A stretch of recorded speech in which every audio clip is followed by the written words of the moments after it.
ሰላም ጤና ይስጥልን ተመልካቾቻችን ከአንከር ሚዲያ ዝግጅት ክፍል ያክብሮት ሰላምታችንን እናቀርባለን። የአማራ ፋኖ ብሔራዊ ንቅናቄ አፋብን ከተመሰረተ አንድ ሳምንቱን ተሻገረ። ምስረታው በአገዛዙ መንደርም ሆነ በደጋፊዎቹ ዘንድ በተለያዩ ስሜቶች እየተገለጸ ይገኛል። የአብይ አህመድ አገዛዝ በአዲሱ የፋኖ የአንድነት ተቋም ምስረታ የተነሳ ድንጋጤ ውስጥ እንደገባም ይነገራል። አንዳንድ ወዶ ገቦችን ሰሞኑን አዲስ አበባ ወስዶ የኮሪደር ልማት እያስጎበኘ ሰላም ወርዷል። ፋኖ ከዚህ በኋላ ቁመና ኖሮት ሊዋጋ የሚችል አይደለም። የአማራን ክልል ሙሉ በሙሉ ለመቆጣጠር የሚቀረን ጥቂት ጊዜ ነው የሚሉ መልእክቶች በአገዛዙ መንደር በስፋት እየተሰሙ ይገኛሉ። የአማራ ፋኖ ብሔራዊ ንቅናቄ በተለያዩ አቅጣጫዎች ጥቃቱን አጠናክሮ በመቀጠል በአገዛዙ ሰራዊት ላይ ከፍተኛ ኪሳራ እያደረሰ ይገኛል። በሰሞኑ የፋኖ ትግልና በአጠቃላይ ወቅታዊ እንቅስቃሴ ላይ በማተኮር ከዘውትር ተሳታፊያችን ጋር አጭር ቆይታ አደርጋለሁ። የምንጀምረው ባለፉት 2 እና 3 ቀናት የተደረጉትን የአውደ ውጊያ ውሎችን መረጃ በማቅረብ ይሆናል። ወደሱ አልፋለሁ። መሳይ በዚህ 2 ቀን ውስጥ አገዛዙ እንዲሁ ባዶ ቅል እንደሆነ በሚናገረው ልክ ፈጻሚ እንዳልሆነ የአማራ ፋኖ ብሔራዊ ንቅናቄ እየወሰዳቸው ባሉ እርምጃዎች ላይ መመልከት ችለናል። በተለይ በትናንትናው ዕለት የአማራ ፋኖ ብሔራዊ ንቅናቄ የበላይ ዘለቀ እዝና ሚኒሊክ እዝ ማለትም በወሎና በጎንደር የሚንቀሳቀሱት ሁለቱ እዞች በጋራ በመቀናጀት በአገዛዙ ጦር ላይ ጥቃት በመፈጸም ትልቅ ድል አስመዝግበዋል። በተለይ የሜጀር ጄኔራል ዋንታ ባተኮ እና የላስታ ሳምነው ኮር ነብር ተወርዋሪ ኮማንዶ በጋራ ሬሽን ለመቀባበል ከላሊበላ ወደ ጋሸና እንዲሁም ከጋሸና ወደ ላሊበላ ሲንቀሳቀሱ በነበሩ የአገዛዙ በርካታ ጦር ላይ ከንጋቱ 1 ሰዓት እስከ 10 ሰዓት በዘለቀ የማጥቃት እንቅስቃሴ በአገዛዙ ጦር ላይ ኪሳራ እንደደረሰ በተለይ ከጋሸና የመጣውን ጦር እንኳይ በር በተባለ ቦታ ላይ ከላሊበላ የመጣውን ደግሞ የውባንታ ባተ ጦር ቆቃ ተብሎ ከሚጠቀሰው ቦታ ላይ በቆረጣ በመለያየት ኪሳራ እንዳደረሱበትና ሲያዙትን ስንቅና ትጥቅ ለማቀባበል እንኳን ከላሊበላ ወደ ጋሸና ሙሉ ሰራዊት መንቀሳቀስ እንደማይችል እንዲሁም ለመቀበል እንኳን ከላሊበላ ተነስቶ ወደ ጋሸና ሙሉ ሰራዊት መምጣት እንደማይችል ግማሽ መንገድ እንምጣ በማለት ከመድረሳቸው በፊት የፋኖ ኃይሎች ሁለቱ ጎንደርና የወሎ እዞች በጋራ በፈጸሙት ማጥቃት ከባድ ጉዳት እንዳደረሱበት ነው መረጃዎች እያመላከቱ የሚገኙት። በሌላ ዜና እንዲሁም በመርሳ ከተማ ላይ ከደሴ ወደ ወልዲያ ሲጓዝ በነበረ የአገዛዙ ኮንቮይ ወታደራዊ ፓትሮል ላይ ጥቃት ተፈጽሞ ከ30 በላይ የሰራዊቱ አባላት እንደተገደሉና በተለይ ባለሽጉጡ ክፍለ ጦር በሲኖትራ በ2 ሲኖትራክና በአንድ ፓትሮል ሲጓዝ በነበረ የአገዛዙ ጦር ላይ በአርፒጂ በተፈጸመ ጥቃት ሁለቱም ሲኖትራክና አንድ ሙሉ ወታደራዊ ፓትሮል መኪኖች ተቃጥለው ተጭነው ሲሄዱ የነበሩ የመከላከያ ሰራዊት መደምሰሳቸውና 3ቱ መኪኖችም በሳት መጋየታቸውን መረጃዎች እያመላከቱ ይገኛሉ። በሌላ ዜና እንዲሁ በቋራ በተለይ በሙር በተባለው አካባቢ አሁንም እየተደረገ ሲሆን በዚህ ውጊያ የአገዛዙ ጦር ከደለጎ ወደ አባይ ዳር የምትባል ከተማ አዲስ ከተማ አለች። ወደዚህ አዲስ ከተማ የፋኖ ኃይሎች እንቅስቃሴ ያደርጉባታል በተባለች ከተማ በርካታ ጦሩ ይዞ ሲንቀሳቀስ የነበረ የአገዛዙ ጦር አባይ ዳር ከተማለችው ከተማ ላይ ከበባ ተፈጽሞበት የመጣው ሰራዊት በሙሉ ተመቶ ግማሹ ቆስሎ ግማሹ ሙቶ ግማሹ ደግሞ እጅ ሰጥቶ የቀረው ደግሞ ተበትኖ ወደ ደለጎ ከተማ እንደተመለሰና በአጠቃላይ በአገዛዙ ጦር ላይ እየተፈጸመ ያለው ጥቃት ከዚህ በፊት እንደነበረው ዝም ብሎ የነካነካ አይነት ጥቃት እንዳልሆነና በአገዛዙ ጦር ላይ ከፍተኛ የሆነ ኪሳራ እንደደረሰበት መረጃዎች እያመላከቱ ይገኛሉ።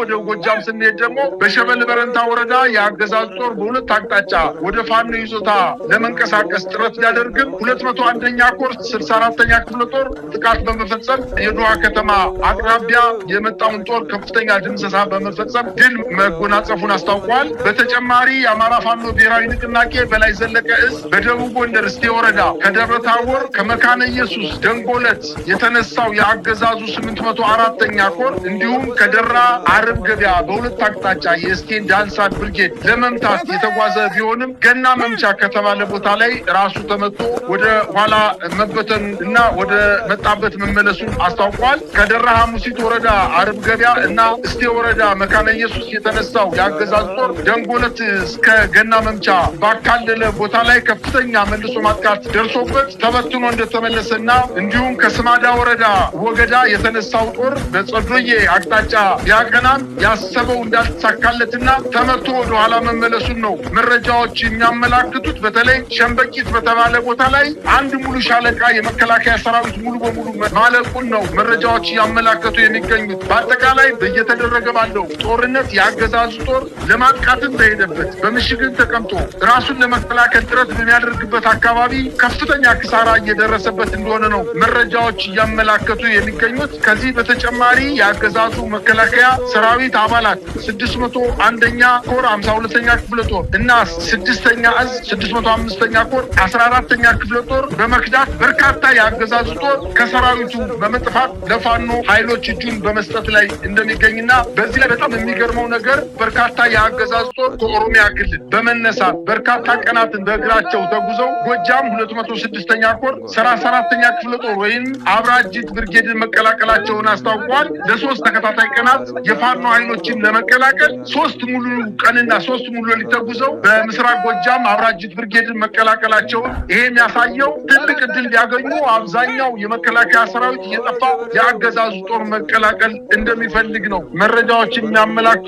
በዚህ በተጨማሪ ከ60 በላይ አባላት 2 ብሬን 45 ክላሽ በመያዝ ፋኖን መቀላቀላቸውን አስታውቋል። እነዚህ የአገው ተወላጆች በጎጃም አካባቢ የአገዛዙ ጦር ለመዋጋት በግላቸው ከፋኖ እንቅስቃሴ ውጭ በመሆን በአገዛዙ ጦር አኩርፈው ውጊያ ሲያደርጉ የነበሩ ኃይሎች የፋኖ ኃይሎች አንድነትን ከፈጠሩበት ቀን ጀምሮ ለመቀላቀል ከፍተኛ ጥረት ሲያደርጉ እንደቆዩና ጊዜው ሲመቻቸው 60 የሚኒሻ አባላት 2 ብሬና 45 ክላሽ ይዘው የፋኖ ኃይሎችን ተቀላቅለዋል። እንግዲህ በርካታ የሰራዊት አባላት የከዱ የፋኖ ኃይሎችን እየተቀላቀሉ እንደሚገኙ እንግዲህ አሁን በዚህ ዜና ለመጥቀስ በጣም አስቸጋሪ ነው። በርካታ ቁጥር ያለው በሰሜን ሸዋ፣ በምዕራብ ጎጃም፣ በምስራቅ ጎጃም እንዲሁም በደቡብ ጎንደርና በሰሜን ወሎ አካባቢ በርካታ ቁጥር ያለው የሰራዊቱ አባላት እየፈረሰ በተለይ በዋናነት አመራሩ የመስመራዊ መኮንን 50 አለቆቹ 10 አለቆቹ የቡድን መሪዎቹ የጋንታ መሪዎች የሻምበል መሪዎችና የሻለቃ መሪዎች ሰራዊታቸውን እያዙ ከፋኖ ኃይሎች ጋር እየተቀላቀሉ እንደሚገኙ ነው መረጃዎች እያመላከቱ የሚገኙት። መሳይ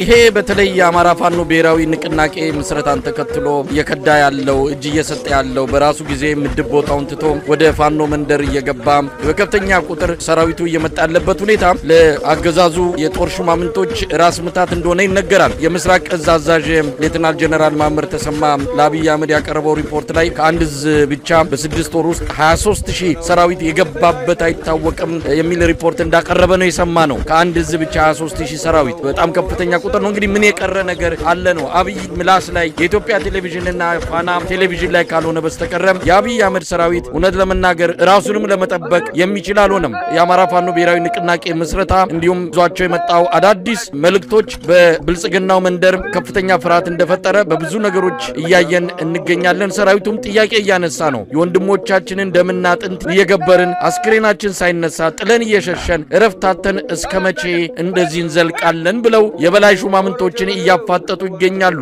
ለማንኛውም በሂደት የምናየው ይሆናል። በአንጻሩ ከአማራ የትግል እንቅስቃሴ ራሳቸውን አርቀው በዚህን ጊዜ ላይ ወደ አንድነት መሄድ ሳይችሉ በተለያየ ተልዕኮ ፋኖን ተቀላቅለው የነበሩ በመጨረሻው እውነተኛው ጊዜ ሲደርስ ጥለው ወደ ብልጽግና የገቡ ሰዎች ሰሞኑን የብልጽግናን የቴሌቪዥን ጣቢያዎች ተቆጣጥረው አይተናል። አዲስ አበባ ላይ ኮሪደር ልማት አስፋልቱ ላይ እየተመሸነሹ በጣም ደስ ብሎናል፣ ቻይና የድን የመሰለን እያሉ ምስጋናና ውዳሴ ሲያቀርቡ በእውነት እንደነዚህ አይነት ሰዎችንም ጭምር ይዞ ነበረ ፋኖ 2 እና 3 ዓመታት የቆየው። እውነትም ፋኖ ማጥራት ነበረበት። እንደነዚህ አይነቱን አንጓሎ ማሰናበት ነበረበት። በራሳቸው ጊዜ ሄዳቸው አንድ ነገር ነው። የቀሩም ካሉ እንግዲህ ተጣርቶ እውነተኞቹና የነጻነት ታጋዮቹ ብቻ ከአሸናፊነት ደሴት ላይ ይደርሳሉ። ለማንኛውም በአጠቃላይ ምን ማለት ይቻላል ከግራ ከቀኝ ያለውን ሁኔታ በማየት መሳይ የገጠር ሴት ወንዝ ዳር ሂዳ ውሃ ስትቀዳ አሸዋውን ማሳርጋ መጀመሪያ የደፈረሰዋል ታዲያ የደፈረሰውን ውሃ ፋጋ ወይም በያዘችው ዕቃ ቀድታ ደፍታ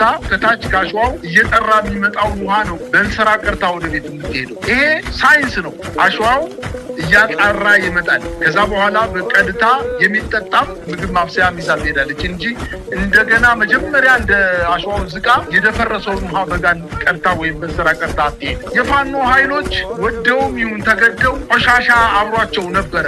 ያንን ልክ እንደ በፋጋ ቀድተው ቆሻሻውን እንደሚያስወግዱት ሁሉ ቆሻሻው ሲሄድ ወደ ላካቸው ወደ ብልጽግና ወይም ትግሉ ዓላማው ሳይገባቸው የሄዱ ሰዎች በ15 ቀን ጊዜ ውስጥ አዲስ አበባን እንቆጣጠራለን ብለው ገምተው የሄዱ ሰዎች ወይም የግል ጥቅማቸውን ታሳቢ አድርገው የሄዱ ሰዎች ሲመለሱ ፋኖች እኮ አንዱ ነው በበርካታ ቦታዎች ላይ በመንግስት ላይ ከፍተኛ ስጋት ብቻ ሳይሆን ከፍተኛ ጥቃት ፈጽመው ድል እየተጎናጸፉ ነው የሚገኙት። ይሄ ያስፈረገገው ስርዓት ተጨማሪ የፋኖ ኃይሎች ወደ ከተማ እንዲገቡለት እንጂ እንዲሰጡለት ለማድረግ እነዚህ ሰዎች በከተማ በግልጽ ቱሪስት በሚንቀሳቀስበት ባስ እያስጎበኛቸው ነው የሚገኙ። እነዚህ ሰዎች ቀድሞ ነገር የአዲስ አበባን የኮሪደር ልማት ለማድረግ እኮ የግዴታ በረሃ ሄደው የፋኖ ኃይሎች ላይ ተቀላቅለው ተመልሰው መምጣት አይጠበቅባቸውም ነበር። የሚጎበኝለት ኃይል ይፈልግ ነበረ። አንተ ጥሩ ሰርተሃል፣ ከዚህ በፊት ከነበረው ስርዓት በላይ ከተሞችን አሳምረሃል፣ አስፋልቶችን አሳምረሃል፣ ቤቶችን ቀለም ቀብተሃል የሚለው ኃይል ይፈልግ ነበረ። እነዚህ ሰዎች ከበረሃ ነው የመጡት።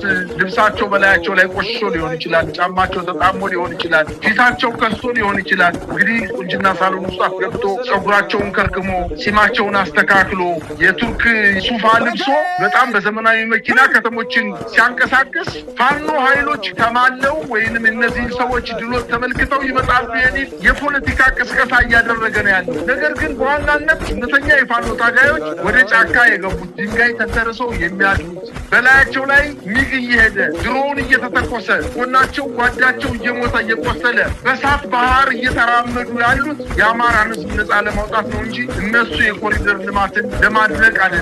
እነዚህ ሰዎች መጀመሪያ ሀሳዊ ፋኖዎች ናቸው። እነዚህ ሀሳዊ ፋኖዎች ባገኙት አጋጣሚ ሁሉ ከድተው ከመንግስት የተለየ ጥቅም ለማግኘት መጥተዋል። ጥቅማቸውንም ይሰጣቸዋል። ነገር ግን እውነተኛ የአማራ ልጆች አሁንም ድንጋይ ተንተርሰው እንደ ዳጉሳ በራይ እያበራዩት እንደሚገኙና ከፍተኛ ጭንቀት ውስጥ እንዳለ ነው መንግስት አሁን መረጃዎች እያመላከቱ የሚገኙት። ምናልባትም በበርካታ አካባቢዎች በዚህ በቅርብ ሰሞን የፋኖ ኃይሎች አንድ ከሆኑ በኋላ መንግስት ከፍተኛ ስጋትና ፍርሃት ውስጥ ወጥቷል። ይህ ፍርሃትና ስጋት ጤነኛ ፍርሃትና ስጋት አይደለም። እጅግ በጣም ፈርቷል። ይህ ፍርሃት ምናልባትም ጉዳዩን ችግሩን አውጥቶ የምስራቅ አፍሪካ ችግር ለማድረግ የጎረቤት ሀገሮችን ሁሉ ሊተናኮስ ይችላል።